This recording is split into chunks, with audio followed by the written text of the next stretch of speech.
안녕하세요. 다니엘 성교의 청년 여러분 잘 지내셨습니까? 이제 또 2주 만에 여러분들을 뵙게 돼서 반갑습니다.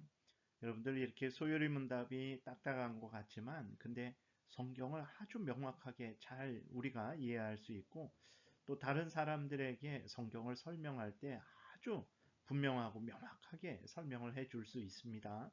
그래서 여러분들이 열심히 잘 공부하시기를 바랍니다. 오늘은 이제 우리가 16문을 통해서 이제 그 대표성의 원리와 정가의 원리를 배울 거예요. 이 대표성의 원리와 정가의 원리를 우리가 분명하게 배우지 않으면 성경이 말하는 그 예수 그리스도의 대속의 공로에 의해서 우리가 구원 얻는 것도 이해를 하지 못해요. 그리고 아담이 죄를 졌는데 왜 우리가 죄인이 되었고 우리가 그 죄에 대한 책임을 져야 하는가라는 그 성경 말씀에 대해서 전혀 이해를 하지 못하게 됩니다. 그래서 여러분들이 짧은 시간이지만 한번 귀 기울여 들어보세요. 소일 문답 16문을 문답하겠습니다. 16문. 모든 인류는 아담의 첫 범죄로 타락했습니까? 답. 하나님이 아담과 맺은 언약은 아담만이 아니라 그의 후손과도 맺은 것이므로 보통의 출생 방법으로 태어난 모든 인류는 아담이 처음 범죄할 때 아담 안에서 범죄하였고 그와 함께 타락했습니다. 이게 무슨 말이냐면 이제 여기에서는 이제 대표성의 원리와 정가의 원리를 이야기하고 있어요. 그러니까 하나님이 아담을 모든 인류의 대표로 삼으신 거예요.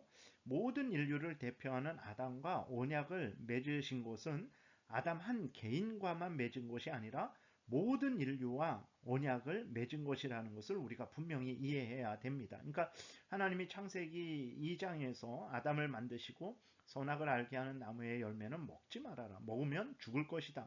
안 먹으면 사는 거죠. 안 먹으면 사는 건데 그렇게 하나님이 말씀을 하신 것은 아담 한 개인에게만 말씀하신 것이 아니라 그 아담은 누구냐면 모든 인류를 대표하는 아담입니다. 그러니까 모든 인류의 대표인 아담에게 말씀을 하신 거예요. 그래서 모든 인류를 대표하는 아담과 언약을 맺은 거죠. 모든 인류와 언약을 맺은 것입니다. 그래서 아담이 범죄했잖아요. 근데 아담은 모든 인류의 대표이죠. 그래서 모든 인류의 대표인 아담이 범죄한 것은 모든 인류가 범죄한 것이 되는 거예요. 그래서 아담이 범죄한 것이 우리에게 우리의 범죄가 되는 것이고 그 범죄에 대한 책임과 형벌을 우리가 지고 받게 된 것입니다.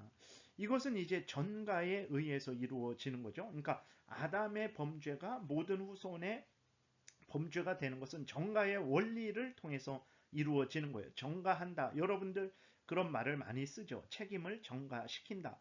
책임을 남에게 떠넘긴다. 이런 의미잖아요.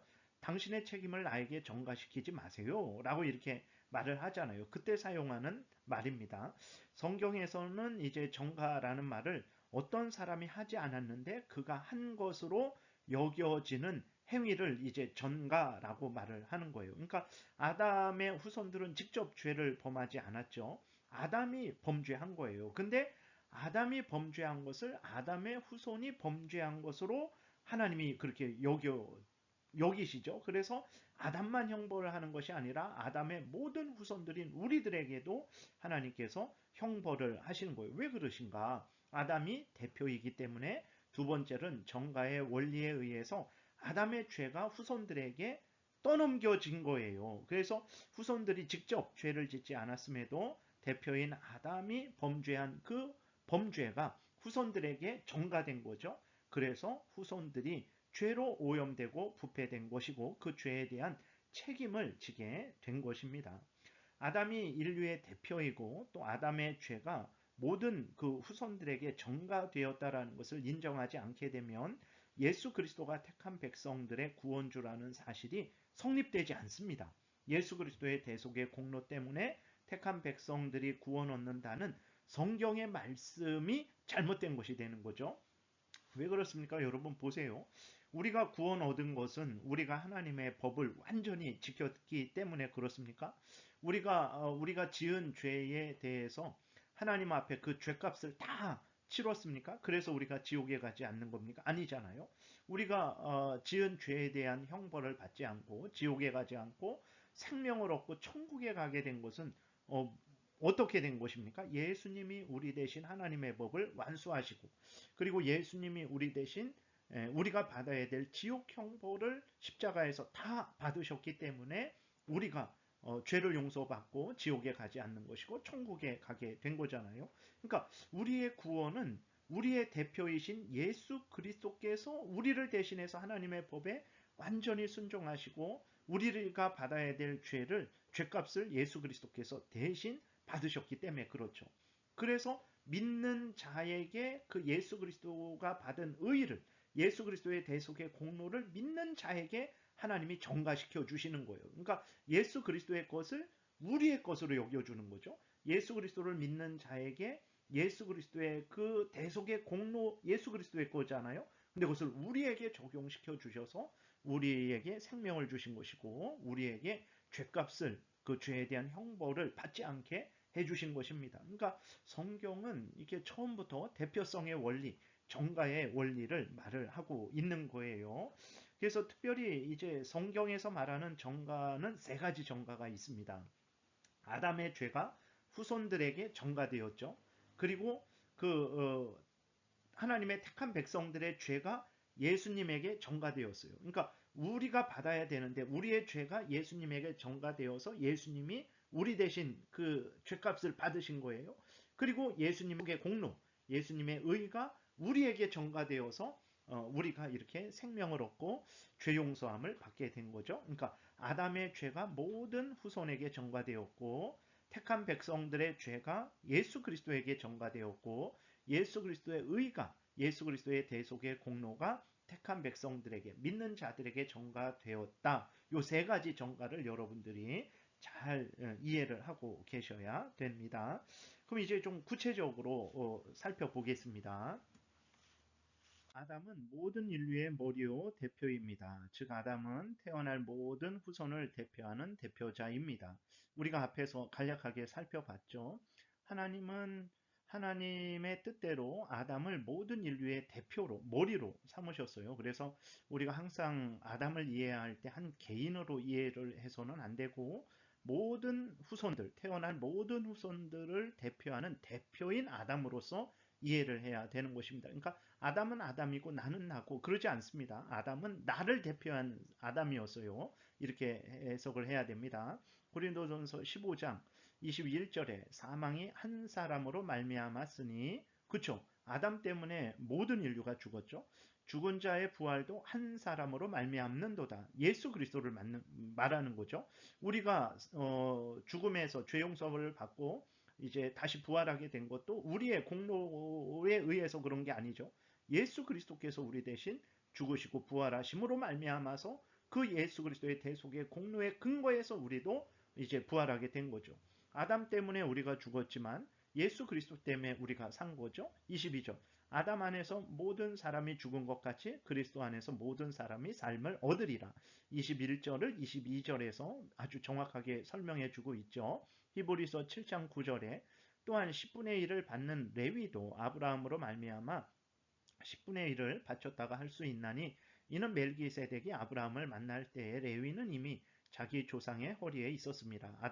아브라함이 이제 창세기 14장에서 롯을 구해서 돌아오다가 멜기세덱을 만나요. 그 멜기세덱이 아브라함이 11조를 바치는데 그것은 아브라함만 바친 것이 아니라 아브라함의 후손들도 바친 것이다. 이렇게 이야기를 하는 거죠. 그러니까 아브라함이 이제 태어날 모든 후손들을 대표하는 아브라함으로서 이제 하나님이 말씀을 하고 있는 거죠.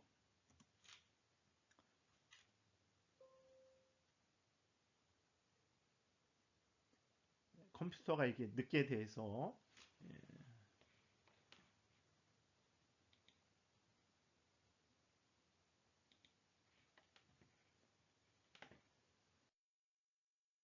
그러면 우리가 질문을 할 수 있어요. 아니, 이번에 이렇게 질문할 수 있죠. 아담의 후손들 어느 누구도 아담을 대표자로 선택하지 않았는데 어떻게 아담이 모든 후손들의 대표자가 될 수 있습니까? 라고 이렇게 우리가 질문을 할 수 있죠. 답은 무엇입니까? 아담의 후손들이 아담을 대표자로 선택하지 않았을지라도, 즉 우리들이 아담을 대표자로 선택하지 않았을지라도 하나님께서 아담을 모든 후손의 대표자로 삼으셨어요. 그래서 하나님은 아담과만 언약을 맺으신 것이 아니고 아담과 그 모든 후손들, 우리들과도 언약을 맺은 거예요. 그럼 어떻게 그러시냐? 하나님은 그러실 수 있죠. 하나님은 창조주 되시고 주관자 되시죠. 주권자 되십니다. 모든 만물의 주인이 되십니다. 하나님은 능히 그러실 수 있는 하나님이세요. 그래서 사도행전 17장 26절에도 보게 되면 인류의 모든 족속을 한 혈통으로 만드사 온 땅에 살게 하시고 그들의 연대를 정하시며 거주의 경계를 한정하셨으니, 하나님이 이렇게 만드셨어요. 하나님이 창조를 이렇게 만드셨습니다. 하나님이 아담과 그 후손들을 그렇게 만드신 것이고 이 온 우주 지구를 이렇게 만드신 것이고 다 각각 이렇게 그 땅과 경계를 나누어서 각각이 살게 하신 거예요. 하나님은 절대 주권자 하나님으로서 능히 그렇게 하실 수 있는 하나님입니다. 인간들이 하나님에게 왜 그렇게 했냐라고 물을 권한이 없어요. 우리 인간들은 오늘날에는 참 인간들이 교만하고 그렇게 마치 인간들이 하나님과 같이 자신들을 생각하고 하나님께 이렇게 따질 수 있다라고 생각을 하죠. 우리가 여러분들이 한번 이 공부가 끝난 다음에 로마서 9장을 한번 읽어보세요. 그러면 하나님이 어떤 분인지에 대해서 명확하게 알려주고 있다라는 것을 발견할 것입니다. 하나님은 창조주로서, 구원주로서, 절대 주권자로서 하나님의 뜻대로 모든 일을 행하실 수 있는 분이시라는 것을 우리가 명심해야 되고, 그렇게 했을 때 하나님은 진실하시고 공의로우시고 의로우신 분이시기 때문에 하나님이 행하시는 모든 일들은 김정은 같이 아주 독재자가 행하는 악한 일이 아니라, 절대로 그런 일이 아니라 의롭고 진실되고 은혜롭고 그러한 아주 복된 일이라는 것을 우리가 분명하게 인정을 해야 됩니다. 그래서 하나님에 대해서 우리가 하나님을 누구냐, 하나님 우리 마음대로 좌지우지 하실 수 있는 분이냐, 절대 그러지 않고 절대 주권자 하나님이라는 것을 우리가 분명히 믿어야 됩니다. 로마서 5장 14절에서도 그러나 아담으로 부터 모세까지 아담의 범죄와 같은 죄를 짓지 아니한 자들까지도 사망이 왕노릇하였나니 아담은 오실자의 모형이라. 그러니까 앞에서 계속 이야기했던 거죠. 내가 직접 죄를 짓지 않았는데 왜 내가 죄인이 돼야 되고 죄에 대한 책임을 져야 됩니까? 하나님이 그렇게 정하신 거예요. 아담을 모든 인류의 대표로 정하신 것이고 정가의 원리를 적용시켜 주신 거예요. 그래서 내가 직접 아담과 같은 범죄를 짓지 아니했지만 내가 죄인이 된 것이고 그 아담과 함께 범죄한 것이 된 것이고 그 죄에 대한 책임을 지게 된 것입니다. 근데 이것은 단순히 아담의 범죄만 드러내는 것이 아니라 예수 그리스도로 말미암아 우리가 구원 얻는 것도 하나님이 이 대표성의 원리와 정가의 원리를 통해서 우리에게 적용시켜 주신다라는 것도 우리가 분명히 기억해야 되겠습니다. 그 다음에 이제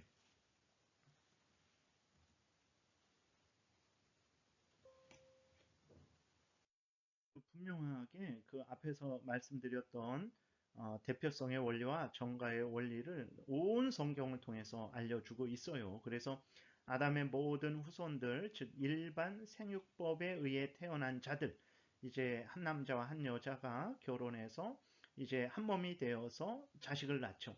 그런 방식을 말하는 거예요. 일반 생육법에 의해 태어난 자들은 예외 없이 전부가 아담이 처음 범죄할 때 아담 안에서 범죄하였고 아담과 함께 타락했다라고 말을 하고 있어요. 정말 그런가? 우리가 앞에서 또 성구 몇 개를 통해서 또 확인했고 시편 51편 5절에 다윗이 그 바세바와 간음하고 바세바의 남편 우리아를 죽였죠. 그리고 죄를 회개하는데 이제 어떻게 회개를 하냐면 이렇게 회개합니다. 내가 죄악 중에서 출생하였으며 어머니가 죄 중에서 나를 잉태하였나이다. 그러니까 자기가 바세바와 간음하고 바세바의 남편 우리아를 죽인 그것만 거기서부터 죄를 졌다라는 게 아니라 다윗이 자기가 어머니도 죄악 중에 자기를 잉태했고 자기가 죄악 중에 출생한 죄인이다 이렇게 말을 하는 거예요. 그거는 자기에게만 적용되는 게 아니라 어머니도 적용되고 그 위에 할머니도 적용되는 것이고 모든 인간들이 그렇게 죄악 중에 출생하고 죄악 중에 잉태하고 죄악 중에 살아가는 것을 다윗이 그렇게 증거하고 있는 거죠. 또 로마서 5장 12절에 그러므로 한 사람으로 말미암아 죄가 세상에 들어오고 죄로 말미암아 사망이 들어왔나니 이와 같이 모든 사람이 죄를 지었으므로 사망이 모든 사람에게 이르렀느니라 라고 이렇게 기록이 되어 있습니다. 그래서 성경은 대표성의 원리와 그 다음에 정가의 원리를 분명하게 말하고 있어요. 아담이 모든 인류의 대표이기 때문에 그 후손인 우리들이 아담이 지은 죄에 대한 책임을 지는 것입니다. 이게 그래서 우리도 죄인이 되는 것이고 지옥에 가는 거예요. 이게 정가의 원리에 의해서 이루어지는 거죠. 너무 억울하다. 억울하지 않습니다. 예수 그리스도로 말미암은 구원도 대표성의 원리와 정가의 원리에 의해서 우리에게 적용되는 거예요. 우리가 죄값을 치르지도 않고 하나님의 법을 완전히 수행하지 않았지만 예수님이 우리 대신 죄값을 치르시고 하나님의 법을 완전히 수행하셨죠. 그것을 믿는 우리에게 정가시켜 준 거예요. 그래서 우리가 죄에 대한 그 형벌을 받지 않는 것이고 생명을 얻어서 천국에 가게 되는 것입니다. 이것이 바로 성경이 말하는 원리예요. 이 원리를 잘 이해하게 되면 아담 때문에 왜 내가 죽어야 되는가? 예수 그리스도 때문에 왜 내가 살게 되었는가? 이것을 분명히 이해하게 되죠. 하나님의 크신 은혜를 여러분들이 깨닫게 될 것입니다. 기도드리겠습니다.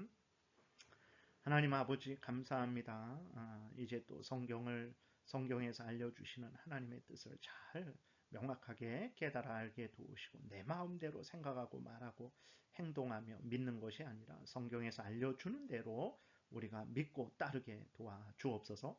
감사드리고 예수님 이름으로 기도드렸습니다. 아멘.